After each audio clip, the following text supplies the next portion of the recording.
नमस्कार, सुस्वागतम, वेलकम, अभिनंदन। मैं हूं डॉक्टर वायरा के आप लोगों का स्वागत अभिनंदन करती हूं बिलीव इन कर्मा।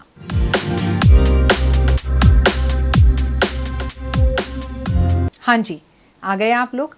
आप लोगों का स्वागत अभिनंदन है। जय श्री राधे राधे राधे राधे रानी की जय, बांके बिहारी की जय, श्री कृष्ण की जय, मेरे सभी YouTube भक्तों की जय, मेरे सभी YouTube परिवार वालों की जय। कैसे हैं आप लोग? आप सबको कृष्ण जन्माष्टमी की हार्दिक शुभकामनाएं। वीडियो को टिल एंड तक देखिएगा क्योंकि कोरोना को भगाने का कृष्ण के साथ है क्या कनेक्शन, जानिए मेरे साथ।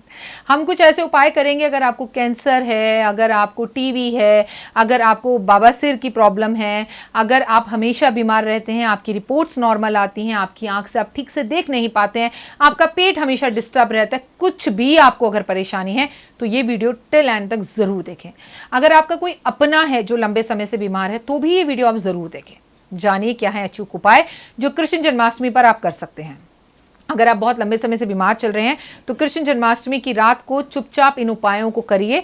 मैं आपको 6-7 उपाय बताऊंगी, इसमें से कोई एक उपाय भी कर लीजिएगा मौन होके। परंतु अगर बीमारी बहुत बड़ी है और आपको लगता है कि कोई ऊपरी हवा है या ऊपरी हवा का चक्कर है तो आपको क्या करना है, एक काले रंग की बांसुरी लेनी है और बांसुरी लेकर उसके सभी छेदों में उसके बजाने वाली जगह को गोंद से बंद कर या आटे से बंद कर देना है और बीमार व्यक्ति को अपनी बीमारी का नाम लिखकर एक छेद से बांसुरी के अंदर बंद कर देना है। उसके अंदर आपको भरना है उसके बाद कपूर, और इस बांसुरी को आपको जाकर रात्रि 12 बजे के बाद घर के आसपास के पार्क में, घर के गमले में भी कर सकते हैं और गड्ढा खोदकर या गमला खोदकर इसे दबा देना है। लेकिन ये काम आप घर के अंदर नहीं कर सकते। एटलीस्ट अगर आप 3rd फ्लोर पर रहते हैं तो ग्राउंड फ्लोर पर तो आना ही पड़ेगा, लेकिन ये उपाय किसी और के घर पर भी मत करिएगा।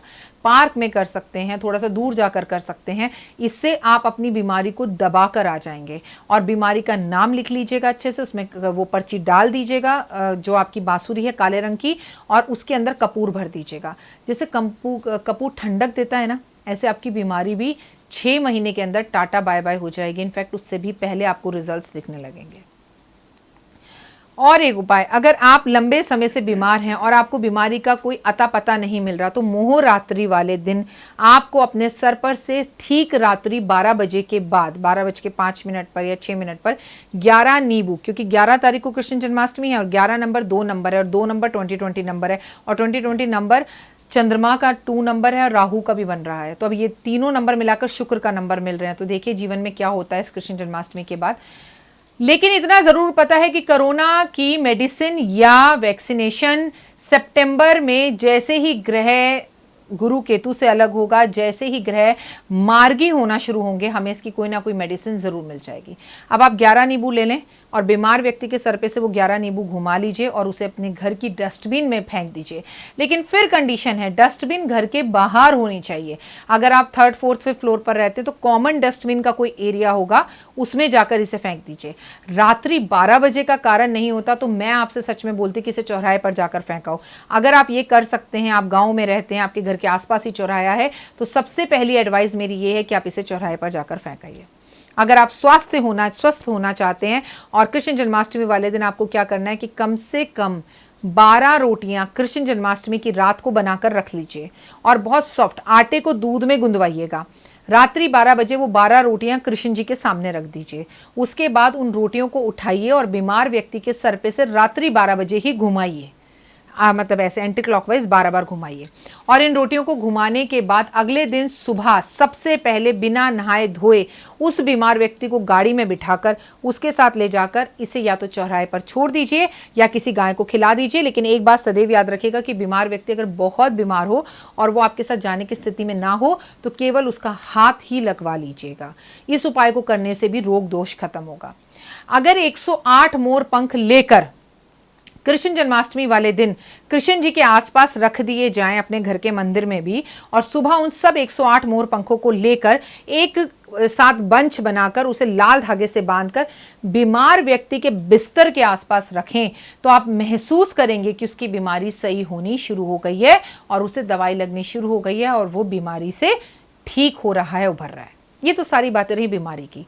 अब लेकिन आप बीमार ही नहीं हैं और आप आगे भी बीमार नहीं होना चाहते और कोरोना के इस भय और डर से मुक्त होना चाहते हैं तो आपको 6 कांच की चूड़ियां, 6 बेसन के लड्डू, 6 पैकेट सिंदूर हनुमान जी का जो 5-5 रुपए का आता है वो लेकर उसके ऊपर 11 रुपए रखकर राधा रानी के चरणों पर कृष्ण जन्माष्टमी वाले दिन रखकर आना है और ये कहना है कि मुझे और मेरे परिवार को स्वस्थ रखना देवी, हमें कभी भी कोरोना ना हो और कोई बीमारी ना हो, और हो तो हम टच करके हमें वो बीमारी छू कर चले। देखिए प्रैक्टिकली तो ये पॉसिबल ही नहीं है, आपको खांसी जुकाम ना हो, आपको कभी लूज मोशंस ना हो, या आपको कभी कोई और छोटी मोटी बीमारी ना हो, तो कोई भी बीमारी कभी ना हो उसके लिए तो आपके लिए बहुत सारी बातें हैं कि आप वॉक करें, आप नपातुला खाएं, अपनी डाइट पर ध्यान दें और बहुत सी बातों का ध्यान रखें, तो ये इट कैन बी पॉसिबल। लेकिन आप सोचिए कि एक ही उपाय करने से मुझे जिंदगी में कभी कोई बीमारी ना हो, ये नहीं हो सकता है प्रैक्टिकली।